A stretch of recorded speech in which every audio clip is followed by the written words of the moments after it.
자, 고등검시 2011년 1회 국어 4번부터 8번 지문 한번 봅시다. 자, 가가 있고 나가 있죠. 가는 제목부터 한번 볼까?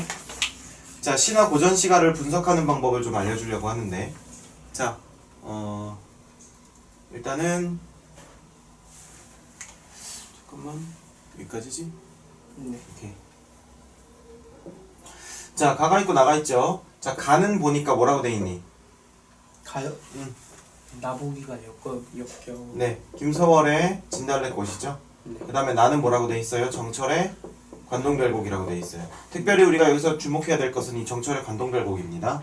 자, 왜냐면 이 관동별곡은 고전시가 중에 속하기 때문에 고전시가는 이 시어가 되게 중요하거든요. 자, 한번 선생님이랑 한번 봅시다.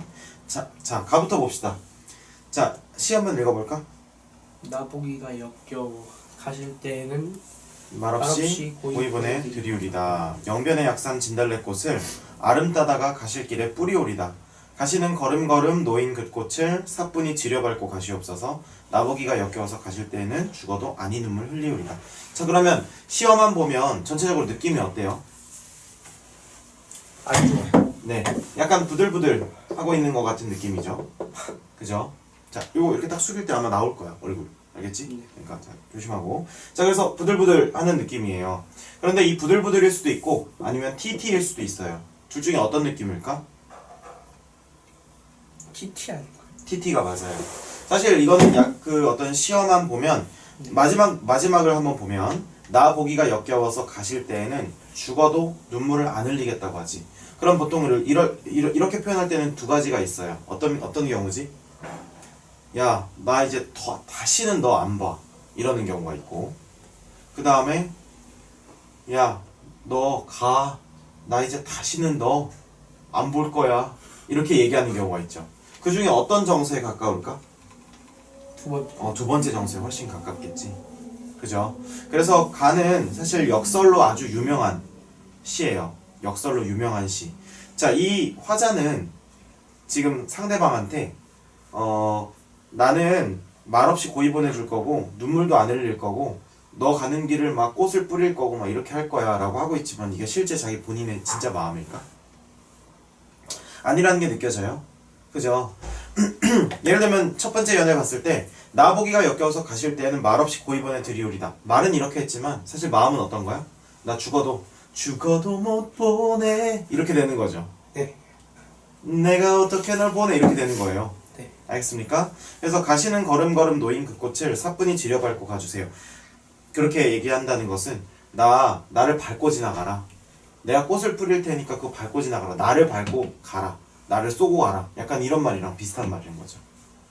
그래서 화자를 정말 사랑하는 상황인데 가는 것이 너무 마음이 아프니까 반대로 역설적으로 표현한 거예요. 그래서 사실 속마음은 뭐라는 거야? TT라는 거죠. 알겠죠? 자, 그 다음에 이제 나가 중요한데 나는 한번 읽어볼까? 못 읽겠어요. 못 읽겠어요? 네. 자, 그럼 선생님이 한번 읽어볼게. 나는 정철의 관동별곡인데 이 관동이라는 게 어느 지방이냐면 저기 강원도 지방이에요. 정철은 뭐냐면은 이 사람이 조정에 취직한 조정에서 관직을 하사받는 신하예요. 근데 한번 읽어볼게. 강호의 병이 깊어 중림에 누웠더니 이렇게 돼 있어요.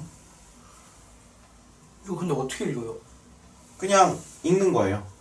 느낌으로? 네. 그러니까 한자 옆에 이렇게 읽는 것들이 이렇게 써 있잖아. 그러니까 강자지. 호는 호수할 때 호자고요. 그래서 강호에 병이 깊어서 중림에 누웠더니 대나무 죽자에 수풀림자. 그러니까 어떤 자연 환경에 가 있네. 근데 자기의 상황은 어때? 병이 깊다. 이렇게 얘기를 하고 있어요. 그래서 강과 호수, 그 다음에 중림, 이 시어들을 보니까 어떤 상황이라는 걸 알 수 있어? 어떤 자연 환경 속에서 병이 깊어서 뭔가 요양하는 것 같은 이런 걸 수도 있고, 아니면 실제적으로 그냥 자연 환경에 찾아가는 걸 수도 있고. 그죠? 자, 중림에 누웠더니 관동 800리의 방면을 맞디시니 이렇게 돼 있네요. 관동이라고 하는 건 지역 이름이에요. 관동 지방. 강원도 지방이라고 보면 그냥 적당해요. 자, 이 관동 지방에 800리, 관동지방 800리, 사방이 800리라는 거야. 그러니까 영토의 크기를 얘기하는 거죠. 관동 800리의 방면을 맡기시니. 그럼 맡기셨다. 이거는 지금 뭐예요? 높임말이죠. 그럼 누가 자기한테 뭘 맡겼다는 얘기야. 그러면 이거 조금 더 지식이 있는 친구들은 방면이라고 하는 것이 어떤 관직이겠구나 이걸 알 수 있다는 거예요. 대충 느낌이 와요? 그랬더니 어와 성은이야 가디록 만극하다. 그럼 우리가 좀 사극을 봤으면 성은이 만극하옵나이다 이렇게 얘기하잖아요. 그러면 성은이란 말은 언제 얘기해요? 임금님의 은혜라는 얘기지. 만극하다 무슨 말이에요? 극에 달았다, 아주 높다, 크다 이렇게 얘기하는 거예요. 알겠죠? 그럼 성은이 가디록 만극하다. 성은이 뭐 다 하도록 엄청나게 만극하다 그냥 이런 뜻이겠지. 선생님도 시어를 모르는 것도 많아요. 근데 적어도 우리가 이걸 읽었을 때 어떤 주제고 어떤 느낌인지는 알 수 있어야 된다는 거야. 오케이? 자, 그래서 첫 번째 연을 확인해 보니까 어떤 자연환경에 가 있고 그 다음에 관동지방에 관직을 자기가 맡았고 그것이 임금이 내려줄 관직이라서 성은이 만극하다 이렇게 얘기를 하고 있다는 거예요. 오케이? 네. 자, 그럼 두 번째 연. 백천동 곁에 두고 만폭동 들어가니 이렇게 돼 있죠. 그럼 백천동, 만폭동 다 이거 어디 언제 쓰는 말일까? 우리가 강원도 여행을 가보면요. 무슨 동 이렇게 해가지고 어떤 자연환경 멋진 곳에 무슨 폭포 이렇게 해가지고 어떤 이름들이 붙어 있다고. 그러니까 여기서 보면 백천동을 곁에 두고 만폭동을 들어가니 이렇게 돼 있는 거 보니까 이 관동지방에 있는 자연환경을 얘기하는 것 같아요. 오케이? 자, 그래서 만폭동을 들어가니 은 같은 무지개, 그죠? 그러니까 어떤 호수나 이런 데인가 봐. 근데 무지개가 이렇게 떠 있나 봐. 폭포 위에 은 같은 무지개가 떠 있고 옥 같은 용의 꼬리 섣돌며 뿜는 소리. 그러면 우리가 왜 용이 왜 나오냐? 그랬을 때 우리가 지금 강원도 여행을 가보면 이렇게 폭포가 있는데 항상 이 폭포 이름에 무슨 용 폭포 이런 게 많아요. 뭐 비룡 폭포 뭐 그런 거 들어봤죠? 네. 뭐 그러면 여기서 이렇게 막 물이 일잖아. 옛날 사람들은 특별히 이런 호수에서 이무기가 용이 되면은 위로 올라간다고 알고 있기 때문에 이 폭포를 용의 모습으로 봤을 수도 있고 아니면은 이 폭포 자체에서 정말 용이 올라가는 모습과 흡사하다. 이렇게 우리가 느꼈다라고 볼 수도 있다는 거죠. 그래서 어쨌든 이런 자연환경을 보면서 옥 같은 용의 꼬리가 섣돌며 뿜는 소리, 심리에 자자하니. 그러니까 이 콱 하는 이 폭포 소리가 이 사방팔방 심리에 자자하다. 자연환경이 참 너무나 아름답고 폭포 소리가 참 너무 듣기 좋다. 이렇게 얘기하는 거겠죠. 그랬을 때 들을 째난 우레러니 보니 난 눈이로다. 뭐 이게 무슨 말인지 해석이 안 돼도 보니까 뭔가 눈부시고 아름답고 이런 뜻이겠죠. 그래서 뭐 여기 들을 째난 하면 들을 때는 어땠는데 보니까 어떻다 뭐 이렇게. 그러면 들을 때는 굳이 해석을 하자면 우레와 같더니 천둥번개처럼 이렇게 꽉꽉꽉 하면서 웅장하고 우레소리 같더니 보니까 눈이로다. 그러면 이 떨어져서 여기가 물거품이 하얗게 일어나는 것을 보고 아 눈과 같다 이렇게 생각을 했다는 거예요. 자 4번이요. 4번부터 볼 건데 자 머리가 출현하고 있어요. 자 4번부터 볼 건데 자 4번 보니까 문제 한번 읽어볼까?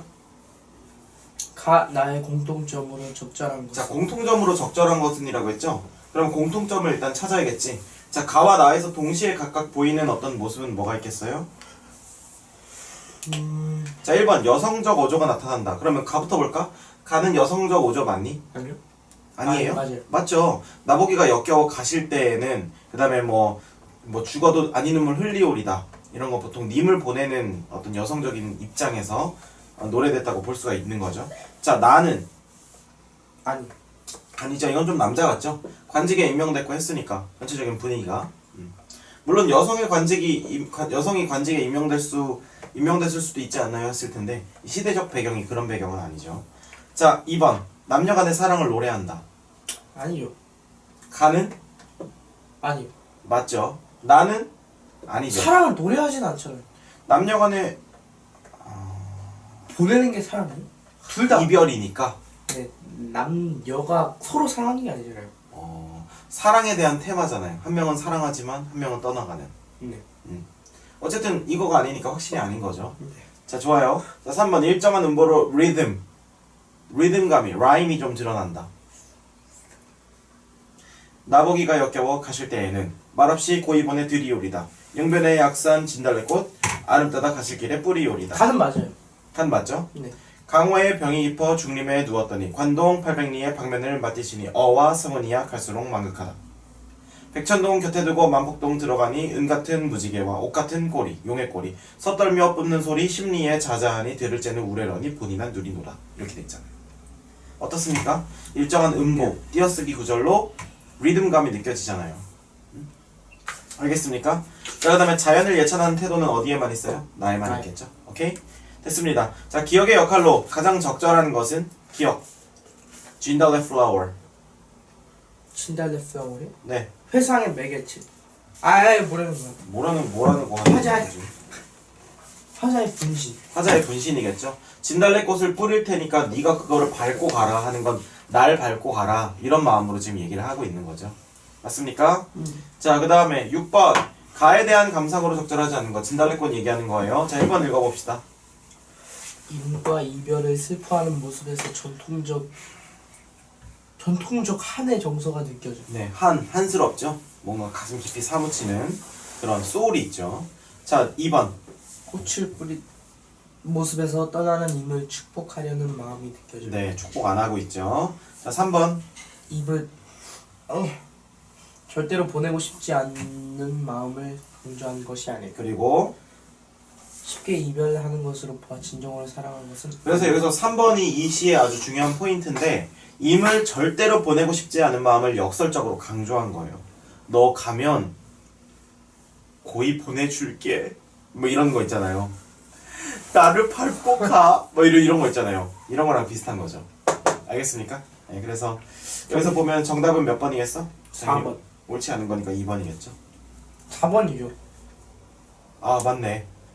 4번이죠, 4번. 자, 그래서 지금 여기서 2번은 선생님이 잠깐 헷갈렸던 것이 꽃을 뿌리는 모습에서, 그러면 꽃을 뿌리는 모습 자체는 축복하려는 게 맞고. 축복하려는 게 맞군이라고, 그러니까 이게 살짝 좀 애매한데 2번, 4번이. 근데 조금 더 틀린 거는 진정으로 사랑한 거는 아닌 것은 분명히 아니라는 거죠.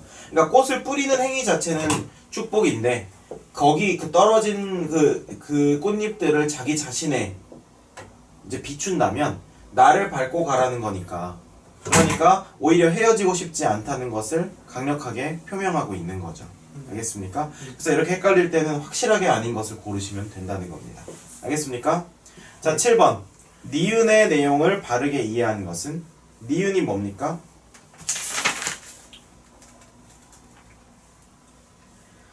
음.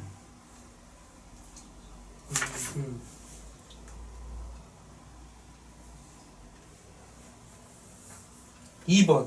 자, 니은이 뭐예요? 강호의 병이 깊어 여기서부터 갈수록 망극하다 이거죠? 네. 자기 어떤 상황과 뭐 임금님이 자기를 뭐 맡겨줬다 약간 이런 거죠. 자, 니은의 내용 바르게 이해한 거. 백성을 사랑하는 마음 전혀 없죠. 임금의 은혜에 감사하는 마음 있죠. 있죠. 관직에 나아가고자 하는 출세욕. 없죠. 그랬으면 조정에 진출하려고 하겠지. 이렇게 지방직으로 파견됐는데 기뻐하지 않겠죠. 그 다음에 임금 곁을 떠나는 안타까운 심정. 전혀 아니에요. 어. 원래 곁에 없죠. 원래 곁에 있었겠지. 그런가? 임금이 있으면 이 곁에 있다가 병이 깊어져가지고 지금 지방에 파견해 준 거잖아, 왕이. 그쵸? 그래서 맡겨줘서 감사하다 이렇게 얘기하는 거죠. 됐습니까? 자, 디귿의 표현 방식과 같은 것은 디귿 뭡니까? 은 같은 무지개, 옷 같은 용의 꼬리. 모모와 같은. 무슨 법이죠 이거? 모모와 같다. 마치 모모처럼. 뭡니까? 모모와 같은. 마치 모모처럼. 비유하는 거죠. 직유법이죠. 비유하는 거죠. 비유법 중에 여러 가지 배웠잖아. 직유, 은유, 네. 뭐 여러 가지 방법들이 있는데 그 중에 가장 많이 쓰인 건 직유법이랑 은유법이죠. 오케이? 자, 그랬을 때 지규는 뭐예요? 마치 뭐뭐와 같은, 마치 뭐뭐처럼 이렇게. 뭐뭐 같이, 뭐뭐처럼 이렇게 되는 것이 지규법이고, 은유법은 그래서 예를 들면 이거예요. 나의 눈은 호수와 같이 맑아. 이렇게 하면 이건 지규법이에요. 근데 내 눈은 호수야. 이렇게 하면 이건 은유법이에요. 알겠어요? 그래서 완전히 뭐뭐와 같은 어떤 속성이 드러나게끔 얘기하는 건 지규법이고요. 뭐 A는 B 이렇게 해가지고 어떤 이미지적으로 사람들이 좀 유추해내야 되는 이런 것들은 은유예요. 알겠습니까? 자, 그래서 1, 2, 3, 4 중에 답은 뭐예요? 2번. 2번이죠. 내 누님 같이 생긴 꽃이요. 됐습니까? 이렇게 해서 4번부터 8번을 풀 수 있었습니다.